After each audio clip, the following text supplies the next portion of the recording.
Welcome to Planet Subaru, one of the largest Subaru showrooms in the world and the first powered entirely by the sun.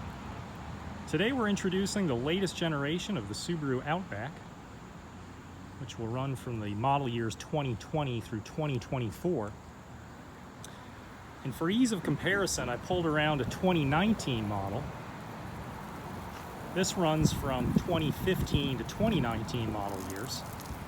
Looking at them, it takes a pretty close eye to distinguish the generation. And appearances are deceiving here because Subaru changed almost every part in the car and even built it on an all-new chassis.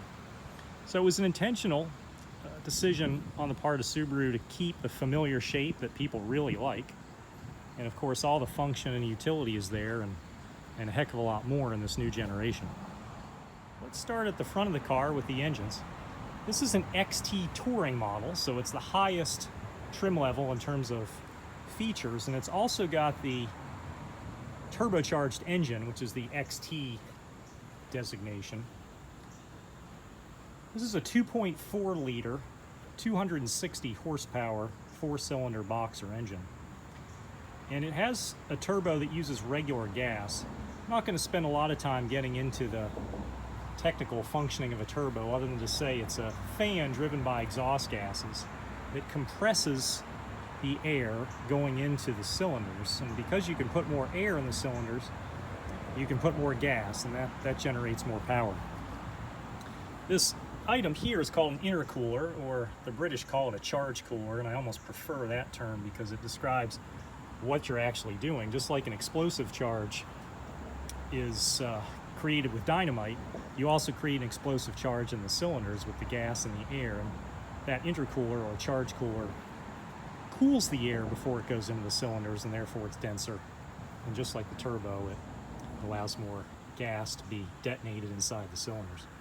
You can also get the car in a 4-cylinder, 2.5 liter normally aspirated engine, and that engine generates 182 horsepower and gets better gas mileage, as you might expect. It puts out 26 city and 33 highway. The turbo costs you 3 miles per gallon in the city and the highway.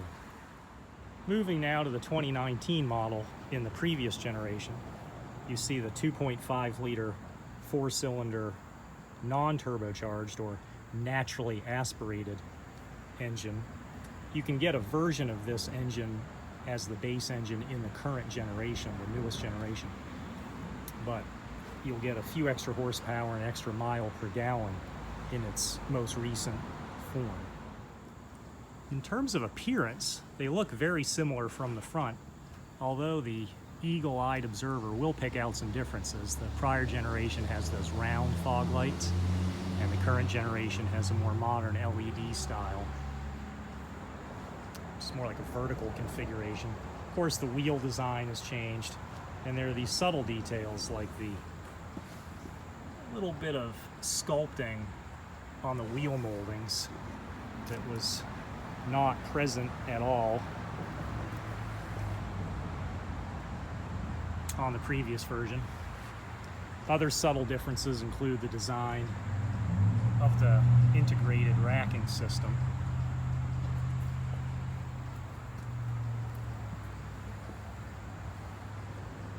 There's, of course, the bumper cover sheet metal tail lights.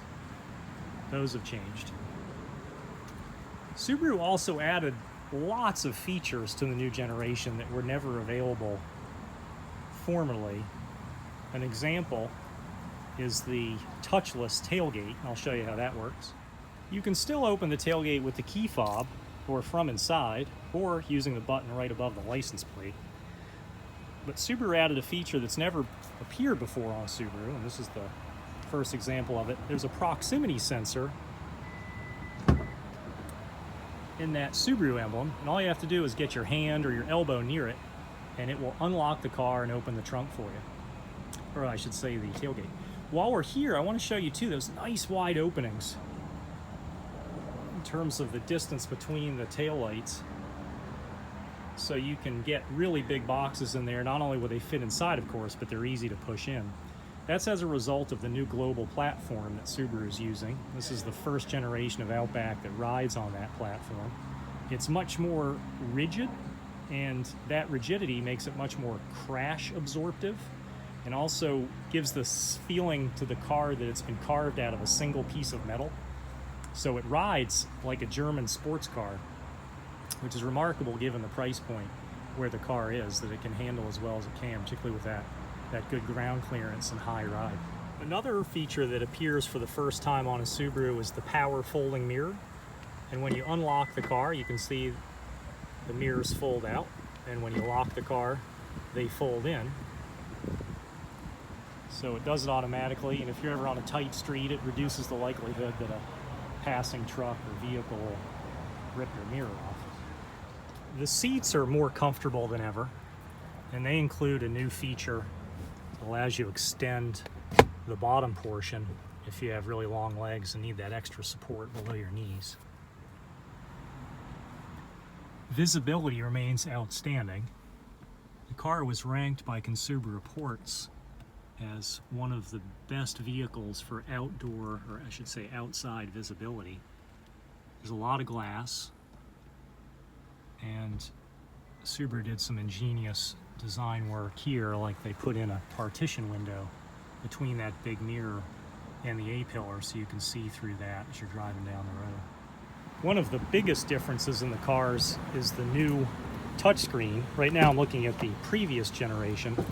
I'll give you some insight as to the size of that one. I mean, it's pretty big, and no one complained about it. It was very functional. But on the new generation, it's positively enormous, and the car incorporates a lot of functions in there. You can see that screen. I'll turn the car on for a second so you can see. We're going to devote an entire separate video to the infotainment system, but I do want to point out a couple of nice things about it. Obviously, it's quite a bit bigger. Like when you take a look at the map screen, that's as big as an iPad. Makes it a lot easier to use when you're driving, so you don't have to look away from the steering wheel, or excuse me, look away from the windshield as long when you're driving. And of course, you'd expect the backup camera that has been standard on all cars produced in the United States for the last few years, but Subaru also has a front view camera, which you activate by pushing this button.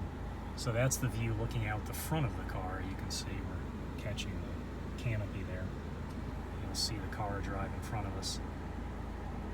Obviously, you're not going to use this to drive, but it's really helpful pulling out of your garage if you've backed in to make sure there aren't any bicycles in front of you, or if you're pulling into a tight garage spot so you don't hit the concrete wall in front of you. The other nice thing about it is you can use it to parallel park, so instead of guessing where the car's bumper is in front of you, you can just see it. Rear legroom and space for your rear seat passengers remains excellent. That front seat is positioned for a 6-footer, so even with a fairly tall person in front, there's plenty of legroom for your passengers. We invite you to Planet Subaru in Hanover to test drive this new generation of Outback. And if for some reason you can't make it, we invite you to visit planetsubaru.com, where we have lots of videos just like this, tons of pages devoted to comparing Subarus to each other and also to the competition. We appreciate you watching.